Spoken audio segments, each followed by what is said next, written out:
الحمد لله والصلاة على نبيه محمد وآله وأصحابه أجمعين.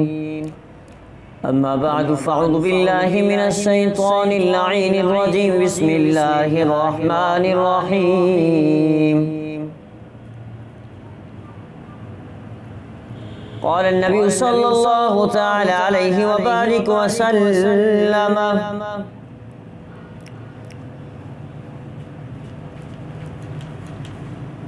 أنت بمنزلة هارون من موسى، أو كما قال عليه الصلاة والسلام. صدق الله وصدق رسوله النبي الصادق الأمين، ونحن على ذلك لمن الشاهدين والشاكرين، والحمد لله رب العالمين. عزیزان ایمان، میرے محترم سامعین مکرمین، اللہ کے احسان اور کرم سے ہمارے پیغام رمضان پروگرام جاری ساری ہے. آج میں آپ حضرات کے سامنے ایک اہم عنوان پیش کرنا چاہتا ہوں، اور ایک دکھ کا پیغام ہے کہ آج 21 رمضان مبارک کی شام، یعنی کہ شہادت حضرت سیدنا علی المرتضی رضی اللہ تعالیٰ عنہ ہے.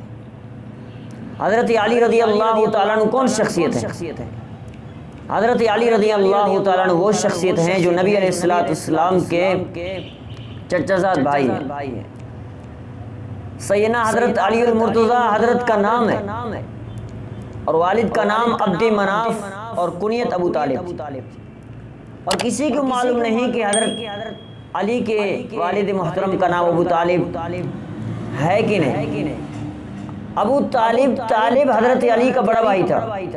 وہ فوت ہو گیا تو اس کی نسبت سے حضرت عبد مناف کو، جو حضرت علی رضی اللہ عنہ کے والد محترم تھے، اس کو ابو طالب بولتے تھے، یعنی کہ طالب کا ابو.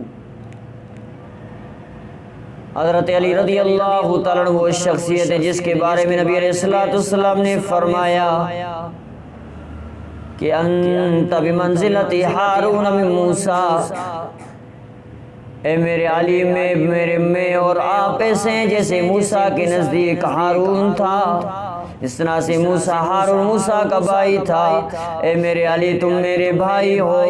انا خاتم النبیین لا نبی بعدی، میں آخری نبی ہوں، میرے بعد کوئی نبوت کا سلسلہ نہیں ہے.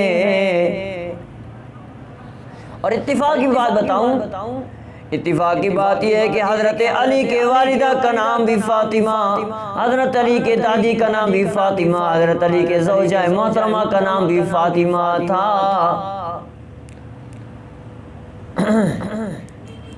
اور حضرت علی رضی اللہ عنہ کی جو کنیت مبارکہ تھی وہ ابو الحسن تھی. بڑے بیٹے کی جو ہے نا وجہ سے ابو الحسن کہہ کر پکارتے تھے. عربوں میں یہ رواج ہے کہ بیٹے کی وجہ سے باپ کو پکارا جاتا ہے. آن صلی اللہ علیہ وسلم کی چچا زاد بھائی تھے. بعثت نبی آن صلی اللہ علیہ وسلم کی دعوی نبوت سے 10 سال پہلے حضرت علی پیدا ہوئے. بچوں میں سب سے پہلے آپ ہی نے اسلام قبول کیا. تمام معرکوں میں حضرت علی رضی اللہ تعالیٰ نے اپنی جان بازی دکھائی، اور ہر جنگ میں، جنگ بدر میں بھی شامل ہوئے، جنگ احد میں بھی شامل ہوئے. لیکن ایک جنگ، یعنی کہ نبی علیہ السلام کے حکم کے مطابق آقا نامدار صلی اللہ علیہ وسلم نے فرمایا، غزوہ تبوک کا موقع تھا. نبی علیہ السلام نے فرمایا، اے علی ہم سارے جا رہے ہیں، مدینے میں کسی کو ہونا چاہیے. علی تم مدینے میں رہو، جو بچے وغیرہ ہیں، جو عورتیں ہیں، ان کی حفاظت کے لیے علی تم مدینے میں رہ جاؤ. نبی علیہ السلام کے حکم کی وجہ سے وہ غزوہ تبوک میں نہ جا سکے. لیکن ہر معرکے میں نبی علیہ السلام کے یار حضرت علی رضی اللہ عنہ اپنی جان بازی دکھائی.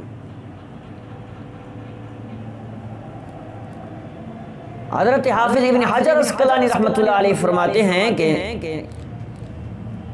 40 ہجری میں عبد الرحمن بن ملجم خارجی کے قاتلانہ حملے میں حضرت علی رضی اللہ عنہ رات کو صبح کو آ کے نماز پڑھنے کے لیے آئے. صبح کی نماز تھی، حضرت علی رضی اللہ عنہ نماز پڑھائے، اور نماز پڑھانے کے بعد جب باہر نکلنے لگے محراب یعنی دروازے کے قریب، عبد الرحمن بن خارجی ملجم ظالم خنزیر قاتلان حملہ کر کے حضرت علی رضی اللہ عنہ پہ وار کیا۔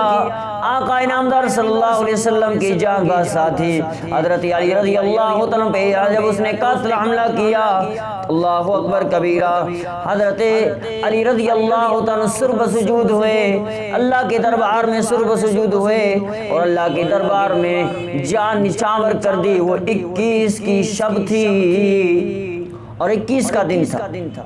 حضرت سیدنا حسن رضی اللہ تعالیٰ نے حضرت علی شیر خدا رضی اللہ عنہ کی نماز جنازہ پڑھا، اور کوفہ کی نامعلوم جگہ، یعنی کہ کوئی ایسی جگہ معلوم نہیں کہ جہاں حضرت علی رضی اللہ عنہ کو مدفون کیا اور پتہ ہو، نامعلوم مقام پہ دفن کر دیا گیا۔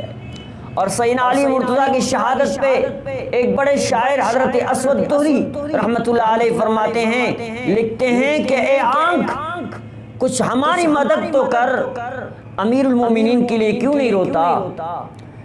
تم نے اس شخص کو قتل کر دیا جو تمام شہ سواروں سے بہتر شہ سوار تھا، جو کشتیوں نے سوار ہونے والوں میں ایسا بہتر شخص کبھی نہیں دیکھا۔ اے مخاطب، جب تو حسین کے والد کا چہرہ دیکھتا ہے، اللہ اکبر، معلوم ہوتا تھا کہ ماہ کامل ہے، یعنی کہ 14ویں کا چاند ہے، اور جو لوگ نظروں کو خوش کر رہا ہے۔ ہائے اے مخاطب، اب حضرت معاویہ کو ناپسند مت کرنا اور غنیمت جان، کیونکہ وہ ہم میں پہلے خلیفے کی یادگار ہیں۔ یہ حضرت علی رضی اللہ عنہ کے شان عالیہ پہ حضرت اسود دہری رحمت اللہ علیہ نے یہ شعر اشعار پڑھے۔ اللہ کریم سے دعا رب العالمین عمل کرنے کی توفیق عطا فرمائے۔ فرماتے ہیں کہ جو لوگ خارجی جو من گڑت واقعات، من گڑت قصے اور واقعات بناتے ہیں، حافظ ابن حجر عسقلانی رحمت اللہ علیہ نے فرمایا کہ جو لوگ گھڑتے ہیں روافظ کی وجہ سے حضرت علی کی شان عالیہ میں من گڑت قصے واقعات بناتے ہیں، ان کو بتا دو کہ فضائل علی اتنی زیادہ ہے، فضائل علی اتنی حدیثوں میں زیادہ ہے کہ آپ کے روافظ کیے گھڑے ہوئے فضائل ان کے سامنے کچھ بھی نہیں، وہ محتاج بھی نہیں ان کے۔ حضرت سعد بن وقاص رضی اللہ عنہ نے حضرت علی کے بارے میں جو حدیث میں نے پڑھی شروع میں، فرمایا تو دنیا و آخرت میں قرابت میں اور دین مددگار ہونے کے اعتبار سے اے علی تو میرا بھائی ایسے جس طرح سے ہارون موسیٰ کا بھائی۔ اللہ کریم سے دعا رب العالمین سب کو عمل کرنے کی توفیق عطا فرمائے۔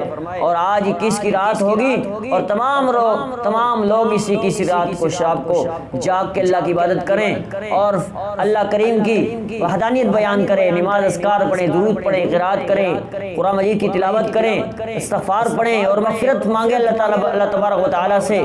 آج سمجھ کے ایسے سمجھو آج آپ کے رحمت والے عشرے کی آخری دن ہے، رحمت والے عشرے کا آخری دن ہے، اور کل سے عتق النار یعنی کہ عشرہ ثالث یعنی تیسرا عشرہ یعنی کہ جہنم سے آزادی کا عشرہ شروع ہوگا، اور تمام لوگ جہنم سے آزادی کے لیے دعا کریں۔ اللہ تبارک و تعالیٰ تمام لوگوں کو جہنم کے عذاب سے خلاصی عطا فرمائے۔ وآخر دعوانا الحمدللہ۔